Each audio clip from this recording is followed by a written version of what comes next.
आदाब नाज़रीन, ताज़ा खबर में आपका इस्तकबाल है। मैं हूं हसन इरफान। सबसे पहले एक नजर आज की हम सुर्खियों पर।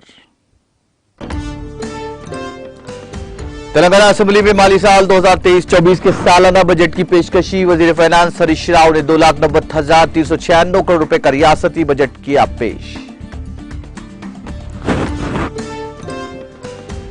तेलंगाना बजट में अक़लियतों की मुख्तलिफ स्कीमात के लिए रकमी अलाटमेंट। रियासती वजीर हरीश राव ने अक़लियतों की बहबूद के लिए 2,200 करोड़ रुपए की तजवीज की पेश।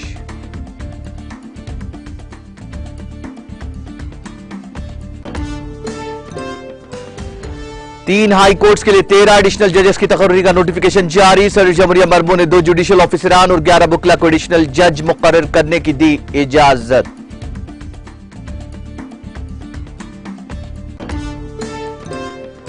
सुप्रीम कोर्ट के 5 जजेस की हलफ बर्दारी तकरीब। चीफ जस्टिस डीवाई चंद्रचूड़ ने ओहदे और राजदारी का दिलाया हलफ।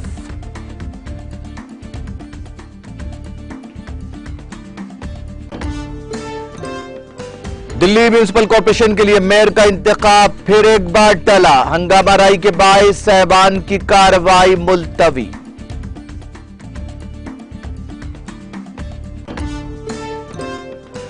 तुर्की में जलजले से हलाकतों की तादाद में इजाफा। जलजले की जद में ताल 284 अफराद की हलाकत, 2,323 जख्मी।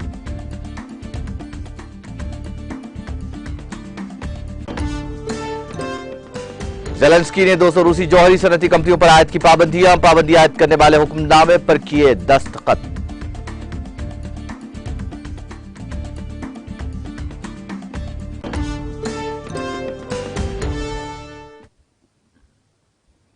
और अब खबरें तफसील से।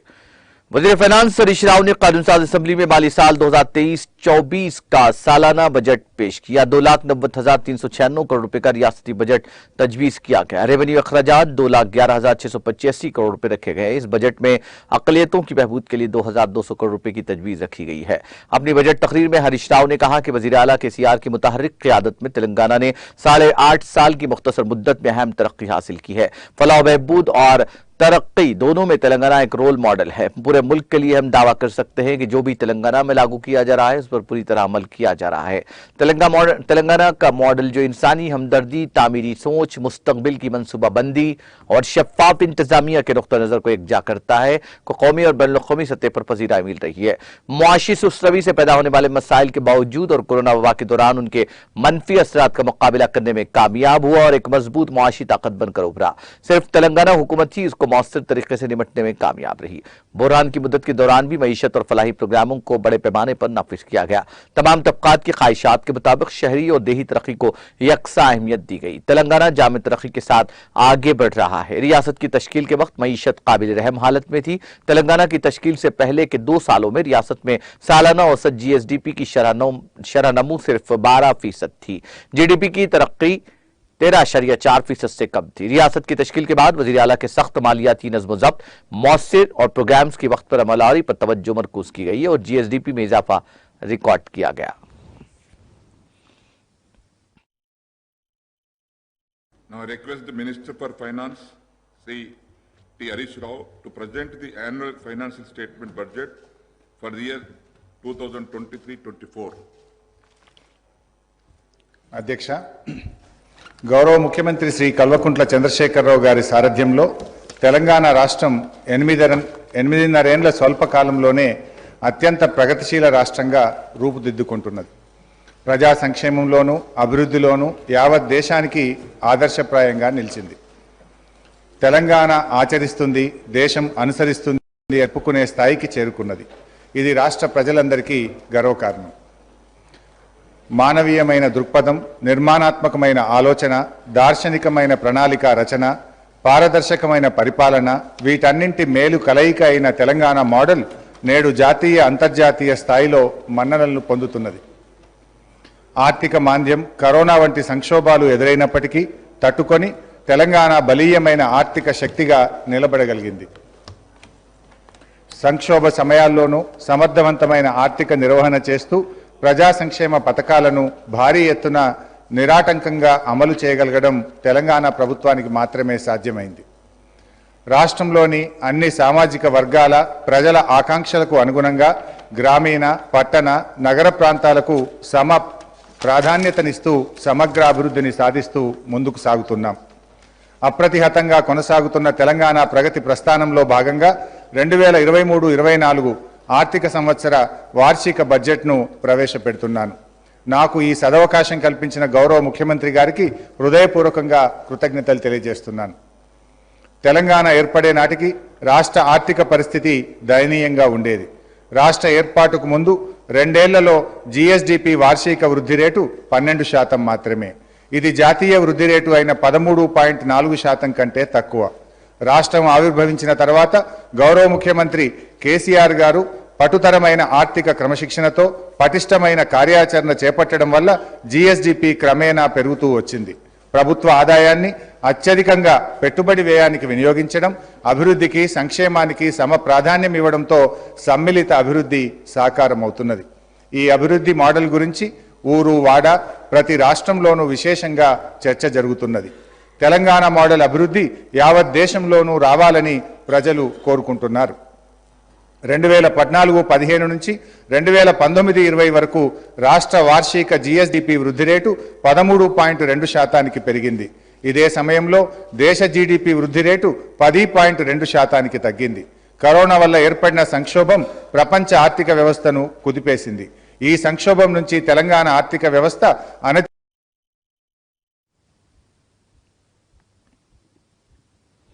वजीर फाइनेंस हरीश राव ने रियासती असेंबली में बजट पेश करते हुए कहा कि तेलंगाना हुकूमत तमाम मजाहिब के साथ मसावी सलूक करती है।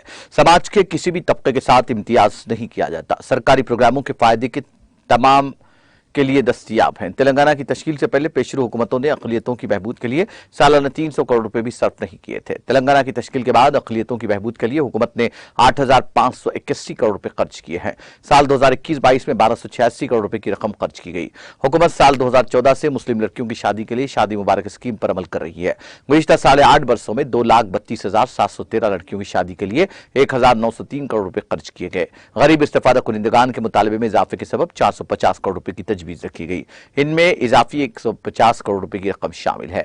अखिलती मालियाती कॉरपोरेशन के जरिए कर्जजात की तकसीम के लिए कॉरपोरेशन मौजूदा और मुजवजा मालियाती साल के लिए 200 करोड़ रुपए खर्च करने का मंसूबा रखता है।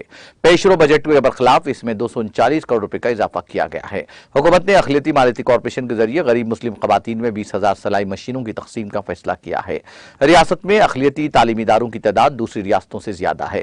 इब्तिदा में हुकूमत ने 203 अकामती स्कूल का क़याम अमल में लाया। ताम बादजा उनकी जूनियर कॉलेजेस के तौर पर जदीद कारी की गई। अखिलती तबकात के तलबा की दूसरे ममालिक में आला तालीम के लिए हर तालिब इल्म के लिए 20 लाख रुपए स्कॉलरशिप दस्तियाब करवाई गई।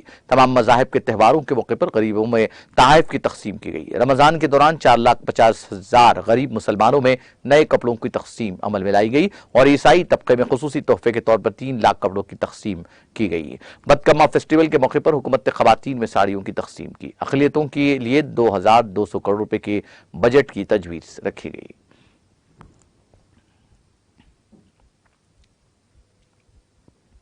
महबूबनगर जिले में वाक़ मलयाम कोंडा श्री लक्ष्मी वेंकटेश्वर स्वामी के ब्रह्मा स्वम के एक हिस्से के तौर पर जो तेलंगाना तिरुपति के नाम से मशहूर है, स्वामी को पहाड़ी से पाल की खिदमत में गुरुडा गाड़ी में अकीदतमंदों के पास लाया गया। वज़ीर एक्साइज उसियार डॉक्टर वी श्रीवास गौड़ ने इन तकारीब में शिरकत की और स्वामी के पास गए और खुसूसी पूजा की और स्वामी को नजराना पेश किया। बाद अज़ां रियासती वजीर ने स्वामी की रथ यात्रा में हिस्सा लिया।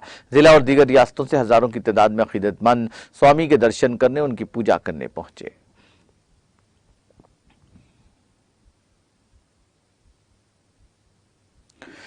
सैनिकपुरी में वाक़े भूंस विवेकानंद कॉलेज में वासुदीका फैमिली के नाम से G20 मॉक समिट का इनेकाद किया गया। इस प्रोग्राम में तेलंगाना स्टेट टैक्स के एडिशनल कमिश्नर काशी विश्वेश्वर राव ने मेहमान खुसूसी की हैसियत से शिरकत की। भवन वाइस चेयरमैन JLN शास्त्री, चक्रवर्ती कॉलेज प्रिंसिपल चौधरी और दीगर ने शिरकत की। इस मौके पर जिम्मेदारान ने बताया कि इस साल हिंदुस्तान में मुनक्किद होने वाले G20 सरबराही इजलास में होने वाले वाक़यात के बारे में तलबा और अवाम को आगाह करने के मकसद से मुल्क भर में इस तरह के फर्जी इजलास मुनक्किद किए जा रहे हैं।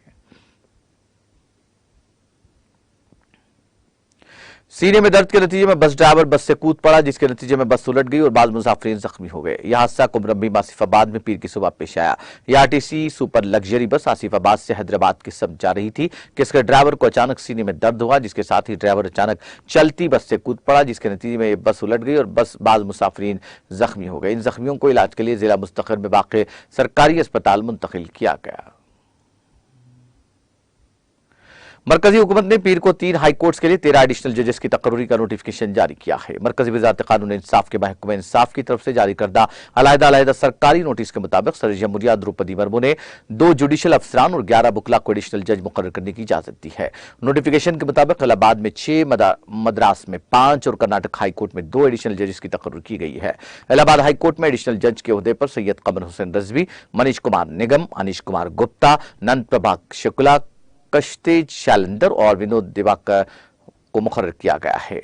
मद्रास हाई कोर्ट के एडिशनल जजेस के ओहदे पर वकला लक्ष्मणा चंद्रू विक्टोरिया, गौरी पल्लाई, पिकम बहु कटुंबी बालाजी, कंदसामी कुलंदा एलोरम कृष्णन के अलावा जुडिशियल अफसरान रामचंद्र कलामती और के गोविंदराजन तलकवाड़ी को तैनात किया गया है। वकला विजय कुमार अदागोड़ा पाटिल और राजेश राय कंगला को कर्नाटक हाईकोर्ट के एडिशनल जज के तौर पर मुकर्रर किया गया है। मरकजी वजीर कानून इंसाफ करण रिजिजू ने वकला और जुडिशियल अफसरान को बतौर एडिशनल जज तरक्की देने पर एक ट्वीट में उन्हें मुबारकबाद दी। Chief justice D Y. चंद्रचूड़ ने पीर को सुप्रीम कोर्ट के 5 जजेस को ओहदे का हल्फ दिलाया। जस्टिस चंद्रचूड़ ने सुप्रीम कोर्ट के ऑडिटोरियम में मुनक्किदा एक तकरीब में 3 चीफ जस्टिस और हाई कोर्ट के 2 जजेस को ओहदे और राजदारी का हल्फ दिलाया। राजस्थान हाई कोर्ट के chief justice justice Pankaj Mittal, Patna high court के chief justice justice Sanjay Karol, Manipur high court के chief justice P V. Sanjay Kumar, Patna high court के जस्टिस एहसानुद्दीन अमानुल्लाह और इलाहाबाद हाई कोर्ट के जस्टिस मनोज मिश्रा को हल्फ दिलाया गया। इन 5 जजों के ओहदे संभालने के साथ ही अदालत उज़्मा के जजों की तादाद 32 हो गई है। इस अदालत के जजेस की मंजूरशुदा तादाद 34 है। सुप्रीम कोर्ट कॉलेजियम ने 13 दिसंबर 2022 को justice Mittal, justice Karol, justice Kumar, justice Amanullah और जस्टिस मिश्रा को सुप्रीम कोर्ट में जज के तौर पर तरक्की देने की सिफारिश की थी। सदर द्रौपदी मुर्मू की मंजूरी के बाद मरकजी हुकूमत के कानून इंसाफ की वजारत ने हफ्ते को 5 जजेस की तकर्री के बारे में नोटिफिकेशन जारी किया। 2 दीगर हाई कोर्ट के चीफ जस्टिस को सुप्रीम कोर्ट के जज के तौर पर तरक्की देने के लिए सुप्रीम कोर्ट कॉलेजियम की सिफारिशात मरकजी हुकूमत के सामने ज़ेर इल्तवा है। कॉलेजियम ने 31 जनवरी को इलाहाबाद हाई कोर्ट के चीफ जस्टिस जस्टिस राजेश बंदल और गुजरात हाई कोर्ट के चीफ जस्टिस अरविंद कुमार को सुप्रीम कोर्ट जज के तौर पर तरक्की देने की सिफारिश की। दिल्ली म्युनिसिपल कॉर्पोरेशन के लिए मेयर, डिप्टी मेयर और स्टैंडिंग कमेटी के अरकान का इंतखाब मुसलसल तीसरी बार टल गया और हंगामाराई के बाद साहिबान की कार्रवाई मुलतवी कर दी गई। दिल्ली म्युनिसिपल कॉर्पोरेशन में पीर को हंगामाराई की वजह से मेयर का इंतखाब मुलतवी करना पड़ा। फिलहाल ऐवान की कार्रवाई अगली तारीख तक मुलतवी कर दी गई। इससे पहले दिल्ली म्युनिसिपल कॉर्पोरेशन के मेयर के ओहदे के लिए पीर को एक बार फिर कवायद शुरू हुई।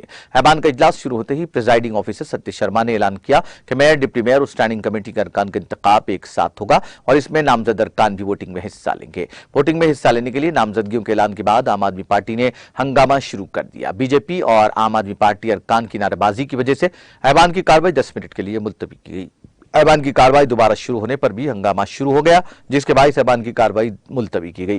काबिल जिक्र है कि कॉर्पोरेशन के 250 वार्ड्स में हुए इंतखाबात में आम आदमी पार्टी ने 15 साल से दिल्ली म्युनिसिपल कॉर्पोरेशन में काबिज बीजेपी को शिकस्त देकर 134 वार्ड्स में जीत दर्ज कराई, जबकि बीजेपी को 104 वार्डों में कामयाबी हासिल हुई। इस बार कांग्रेस के 9 काउंसलर्स कामयाब हुए, जबकि 3 आजाद उम्मीदवारों ने कामयाबी हासिल की। अमेरिकी तहकीकी कंपनी हिंडनबर्ग रिसर्च की अडानी ग्रुप पर रिपोर्ट के पेश नजर इस पूरे मामले की मुश्तरका पार्लिमानी कमेटी से तहकीकात कराने का मुतालबा करने वाली अपोजिशन के हंगामे के सबब पीर को लोकसभा में वक्फे सवालात नहीं हो सका और स्पीकर ओम बिरला ने ऐवान की कार्रवाई 2 बजे तक मुलतवी कर दी। जब सुबह 11 बजे लोकसभा में ऐवान की कार्रवाई शुरू हुई तो बिरला ने अराकीन को मुतल्ला किया कि बोंगचेक नामिगाल की क़ियादत में भूटानी वफ्द ऐवान की कार्रवाई का मुशाहदा करने के लिए स्पेशल पब्लिक गैलरी में मौजूद है। वफ्द का खैर मकदम करते हुए उन्होंने कहा कि वो भूटान के हिंदुस्तान के खुशगवार दौरे की ख्वाहिश करते हैं। इसके बाद जैसे ही बिरला ने सवाल पूछने के लिए रुक अरकान का नाम पुकारा, कांग्रेस, तृणमूल कांग्रेस, नेशनलिस्ट कांग्रेस पार्टी और दीगर अपोजिशन पार्टियों के अरकान ऐवान के वस्त में पहुंचकर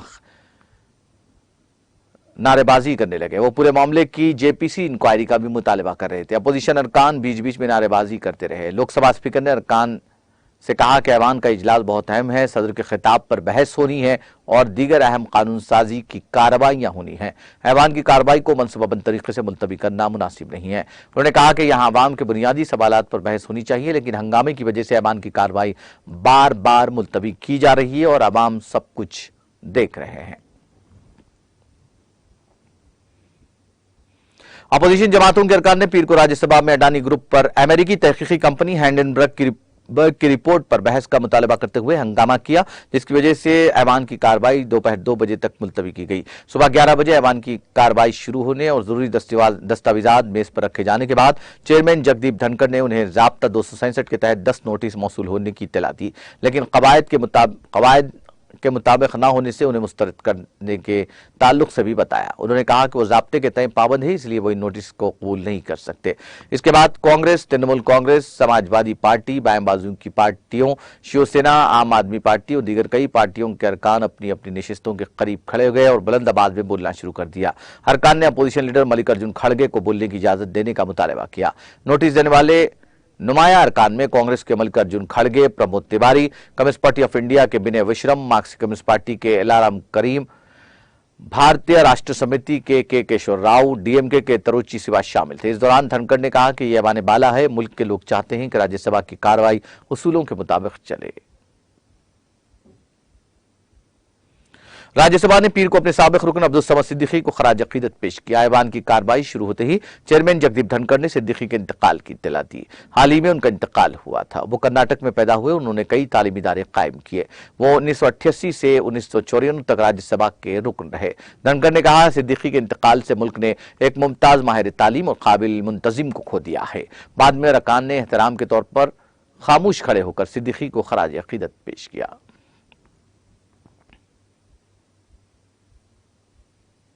राजस्थान में अजमेर जयपुर हाईवे पर वाक़े कार्टर विश्राम स्थली में आज से 2 रोजा जिले सतह का गांधी दर्शन तरबियती कैंप शुरू हुआ। कैंप का आगाज परचम कुशाई कौमी तराने से हुआ।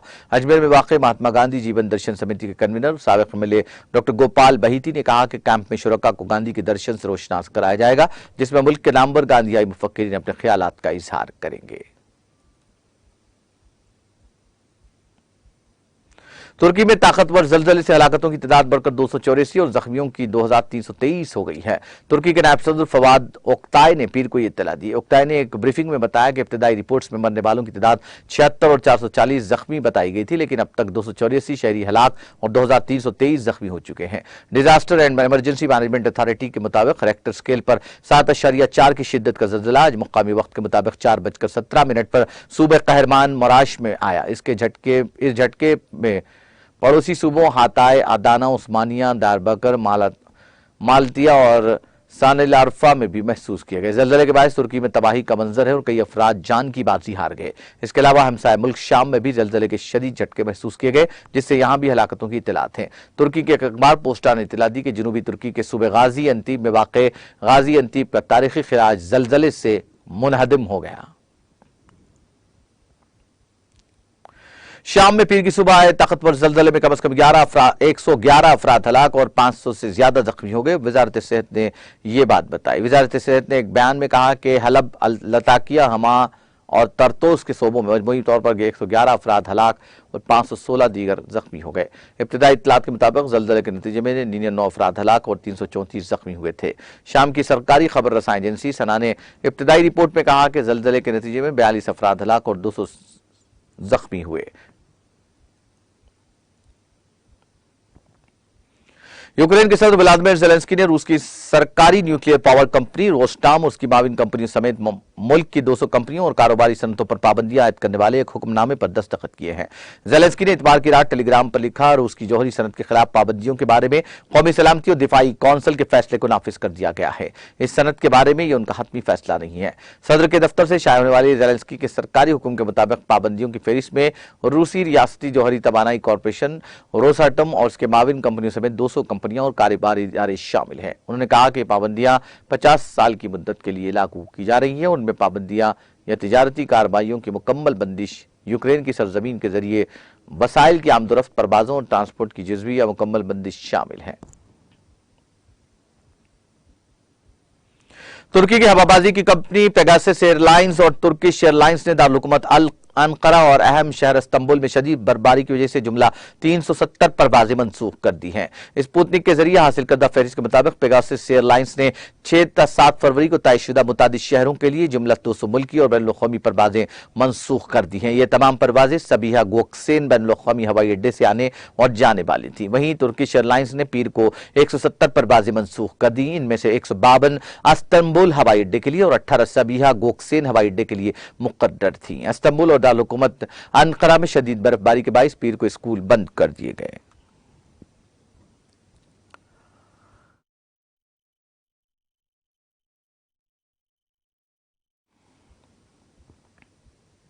आखिरी में सुर्खियां एक बार फिर। तेलंगाना असेंबली में माली साल 2023-24 के सालाना बजट की पेशकशी। वजीर फाइनेंस हरीश राव ने 2,90,396 करोड़ रुपए का रियासती बजट किया पेश। तेलंगाना बजट में अक़लियतों की मुख्तलिफ स्कीमात के लिए रकमी अलाटमेंट। रियासती वजीर हरीश राव ने अक़लियतों की बहबूद के लिए 2,200 करोड़ रुपए की तजवीज की पेश।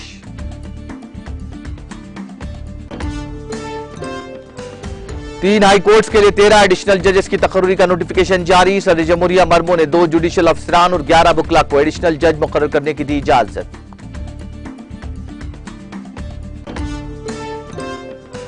सुप्रीम कोर्ट के 5 जजों की हल्फबर्दारी तकरीब। चीफ जस्टिस डीवाई चंद्रचूड़ ने उहदे राजदारी का दिलाया हलफ।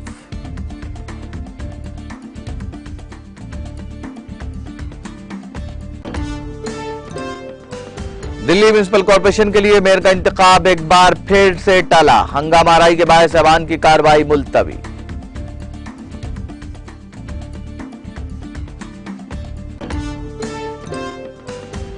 तुर्की में जलजले से हलाकतों की तादाद में इजाफा। जलजले की जद में ताल 284 अफराद हलाक, 2,323 जख्मी।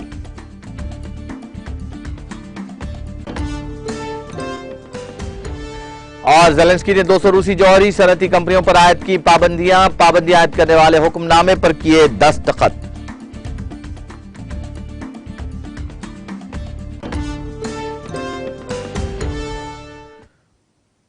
ताज़ा खबर में फिलहाल इतना ही। ताज़ा तरीन अपडेट्स के लिए देखते रहिए टीटीवी।